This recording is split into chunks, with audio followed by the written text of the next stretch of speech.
ប្រតិតព្រៀងព្រលឹមព្រៀងចាម៉ោង6នៅនេះជាមិនទាន់បើកតូបបើកអីនេះចឹងយើងមានចុះនេះអង្គុយនេះអង្គុយលេងចឹងទៅកាហ្វេមិនទាន់បើកចឹងទៅយើងមានកន្លែងអង្គុយលេងចឹងទៅនេះ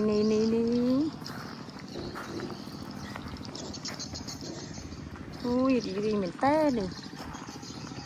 ប្រតិរះព្រៀងឯណោះចាស្ទឹងត្រែងដួងចិត្តស្ទឹងសេកុងឯណោះនេះស្ទឹងសេកុង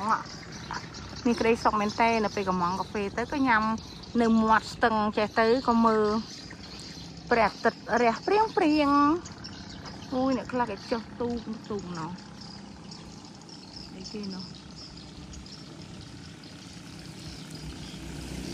ចលាគួរមែនតើនេះ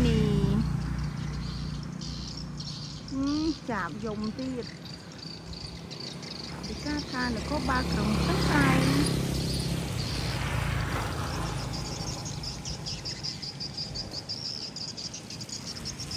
ចាកំងពីនេះហើយញ៉ាំ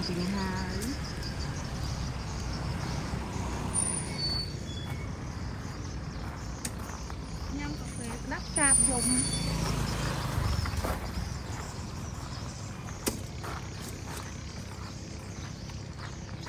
មកគេមិនតាន់បាក់ពី